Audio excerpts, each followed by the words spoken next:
តើសត្វអ្វីដែលមានឈ្មោះផ្ដើមដោយអក្សរ N បាទខ្ញុំដាក់ប៉ុណ្ណឹងមក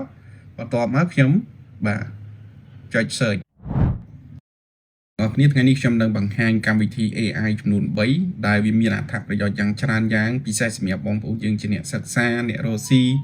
សំខាន់កម្មវិធី AI ទាំង3នេះគឺវាអាចជួយឆ្លើយសំណួរយើងបានគ្រប់យ៉ាងអញ្ចឹងទៅមើលទាំងអស់គ្នាបាទកម្មវិធី ChatGPT សម្រាប់បងប្អូនយើងដែលប្រើប្រាស់ iPhone បងប្អូនអាចចូលទៅកាន់ App Store ហើយសម្រាប់បងប្អូនយើងដែលប្រើ Android បងប្អូនអាចចូលទៅកាន់ Play Store ដោយសារតែខ្ញុំបានដំឡើងវារួចហើយខ្ញុំគ្រាន់តែចុចលើវាបន្ទាប់មក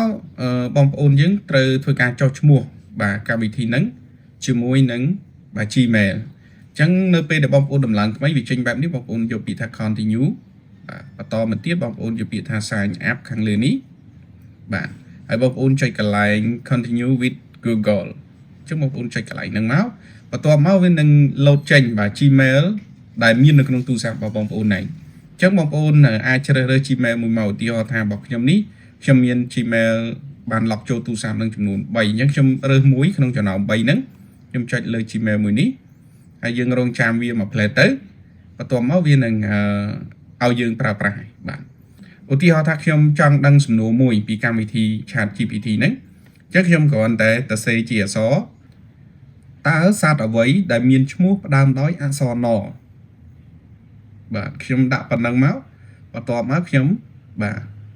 ចុច search បាទចុចអានេះបងប្អូនណាបាទសញ្ញានេះមក ChatGPT នឹងឆ្លើយសំណួរយើងបាទឥឡូវវាចេញមកហើយសត្វដែលផ្ដើមដោយអក្សរ N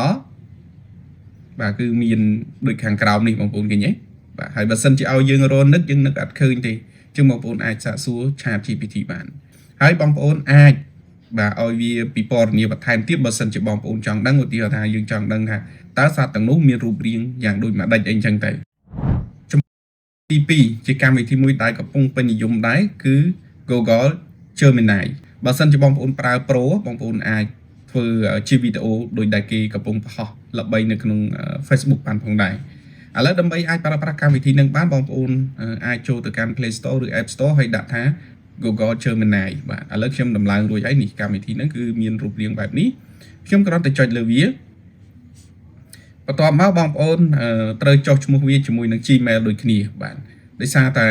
ខ្ញុំបានចុះឈ្មោះវារួចហើយខ្ញុំគ្រាន់តែសាកសួរសំណួរទៅវាទៅគឺវាឆ្លើយយើងបានទេបាទឥឡូវខ្ញុំសួរសំណួរមួយទៀតទៅកាន់ AI មួយនេះខ្ញុំសួរវាថាតើរឿងកុលាបប៉ៃលិននិពន្ធដោយអ្នកណាយើងសួរវាតែប៉ុណ្្នឹងមកហើយបងប្អូនបានចុចកន្លែងនេះបាទបន្ទាប់មកវានឹងឆ្លើយឲ្យយើងហើយបាទអញ្ចឹងរឿងកលាបប៉ៃលិនហ្នឹងគឺនិពន្ធដោយលោកញឹកថែមអញ្ចឹងទៅបងប្អូនចង់សួរសំណួរអីផ្សេងទៀតគឺធ្វើបានអ្វីដែលសំខាន់បាទសម្រាប់ Gemini នេះគឺវាផលិតវីដេអូមកគឺដូចមនុស្សពិតតែម្ដងប៉ុន្តែបងប្អូនអាចផលិតជាវីដេអូបានតើតែបងប្អូនប្រើប្រាស់ account Pro បាទចំណែក AI ទី3នេះគឺកម្មវិធី DeepSeek បាទអញ្ចឹងបងប្អូនអាចចូលទៅតឡើងបានដូចគ្នាបាទខ្ញុំតឡើងរួចហើយខ្ញុំគ្រាន់តែចុចលើវាបាទវាមានរាងបែបហ្នឹងបន្ទាប់មកសម្រាប់បងប្អូនយើងដែលថ្មីគឺបងប្អូនត្រូវ log in ជាមួយនឹង Gmail ដដែលទេអញ្ចឹងបងប្អូនចុចកន្លែងនេះ sign in with Google ហ្នឹងហើយបងប្អូនចុច agree នេះបន្ទាប់មកទៀតបងប្អូនជ្រើសរើស Gmail មួយមកដើម្បី sign in ចូលឧទាហរណ៍ថាឥឡូវខ្ញុំយក Gmail ខ្ញុំខាងលើនេះបាទយើងរងចាំបន្តិចហើយបងប្អូនចុច agree and share តើប៉ុណ្្នឹងមកបងប្អូនអាចប្រើប្រាស់កម្មវិធីនឹងបានហើយបាទ start មកបាទចុះបងប្អូនចង់សាកសួររឿងអីបាទឧទាហរណ៍ឥឡូវខ្ញុំសាកសួរណា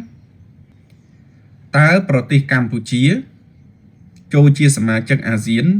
នៅឆ្នាំណាអញ្ចឹងបងប្អូនទៅសេប៉ុណ្្នឹងមកបន្តមកបងប្អូនបាទបងប្អូនចុចសញ្ញាក្បាលព្រួយនេះចុចលើវាមកវានឹងឆ្លើយឲ្យយើងហើយបាទ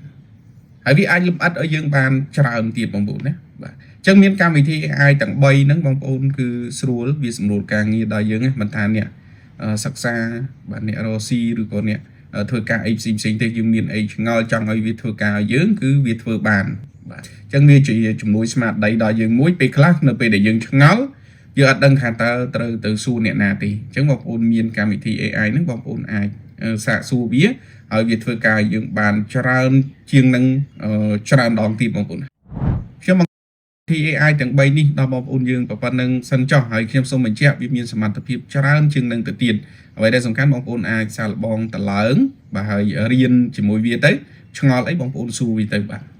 អរគុណចំពោះការតាមដានកុំភ្លេចបើសិនជាស្រឡាញ់ពេញចិត្តបាទជួយ like និង share ម្នាក់មួយផងបាទ